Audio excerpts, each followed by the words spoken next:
है। एक बेटा भी बाप को नसीहत करे, लेकिन बाप का मकाम का रियायत करते हुए एक शागिर्द भी उस्ताद को नसीहत कर सकता है, लेकिन उसका मकाम की रियायत करते हुए एक आम पब्लिक भी अपने रहबर को जो है क्या इस्लाह कर सकता है, नसीहत कर सकता है, लेकिन उनका मनसब का लिहाज करते हुए जब मनसब से अलग हो करके हम जो है काम करेंगे तो उनका नुकसान भी हो सकता है। तो हर एक को दूसरे के लिए जो है नसीहत करने का हक जो है क्या हासिल है। मेरे दोस्तों, मस्जिद क्यों बनाई जाती है? नमाज पढ़ने के लिए। और नमाज क्यों जो है क्या पढ़ते हैं? नमाज क्यों पढ़ते हैं? इबादत हम क्यों करते हैं? उनके मुतालिक इब्न अब्बास फरमाते हैं कि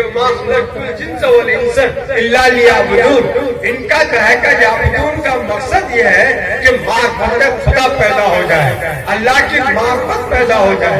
इबादत से जब अल्लाह की मार्फत पैदा हो जाएगा, अल्लाह की अजमत दिल में उतर जाएगा, तो फिर वो आदमी का कदम भटकेगा नहीं।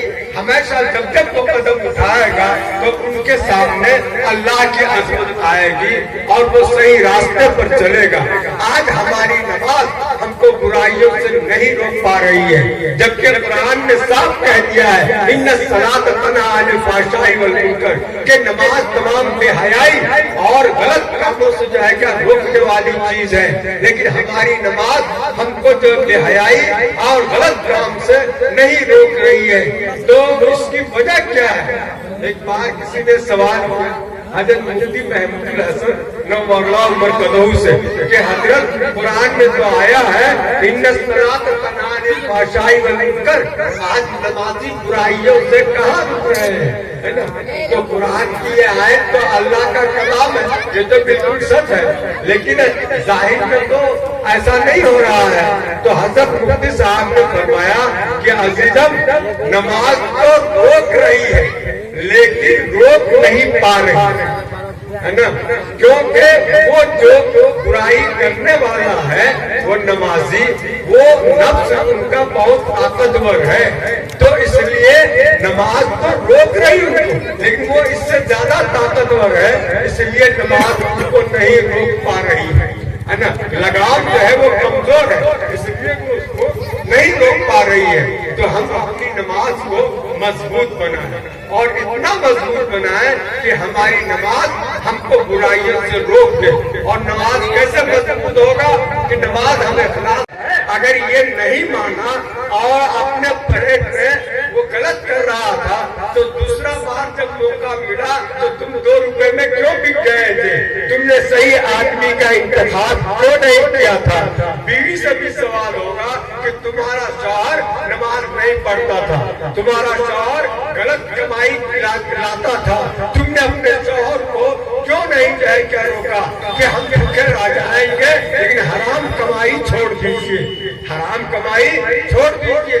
इसी तरह से बच्चे के ऊपर भी जो है क्या सवाल होगा कि तुम्हारा बाप अगर गलत करता था तो तुमने उसको रोका क्यों नहीं? हजरत उमर बिन अब्दुल अजीज का एक वाकया है। वो तो बहुत दीनदार थे, इतना दीनदार थे कि उलमा ने उनको खुलफाए राशिदीन में शुमार किया है। 4 खलीफा जो है हजरत अबू बकर, हजरत उमर रज़ियल्लाहु तआला अन्हु, हजरत उस्मान रज़ियल्लाहु तआला अन्हु, हजरत अली रज़ियल्लाहु तआला अन्हु, मुत्तफ़क़ा तौर पर ये लोग खुलफाए राशिदीन में हैं। तो बाद लोगों ने हजरत उमर बिन अब्दुल अजीज को भी खुलफाए राशिदीन में जो है शुमार किया है, क्योंकि वो भी बहुत नेक थे और बिल्कुल फकीराना जिंदगी जो है क्या गुजारते थे। एक बार एक वक्त आया उनके पास किसी काम को लेकर के, तो उन्होंने कहा कि जोहर के बाद मिलना। वो टाइम नहीं था उनका मिलने का, आराम का टाइम था, तो जोहर के बाद मिलना। तो उनका बेटा जो है उसी के पास मौजूद था। बेटे ने कहा कि अब्बा, क्या आपको ये यकीन है कि जोहर के बाद तक आप जिंदा रहेंगे? अभी आप आराम करने जा रहे हैं, सोने के लिए जा रहे हैं, 11 बज रहा है, तो क्या आपको यकीन है कि आप 2 बजे तक जिंदा रहेंगे?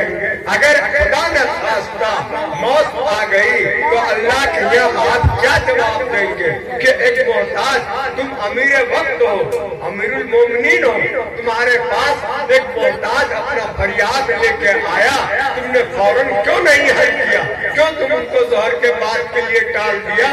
तो आप क्या जवाब देंगे? उसी वक्त हज़रत उमर बिन अब्दुल अज़ीज़ रहमतुल्लाह अलैह बुलाया उस साहिल को, उस आदमी को, और उनका मामला उसी वक्त हल किया।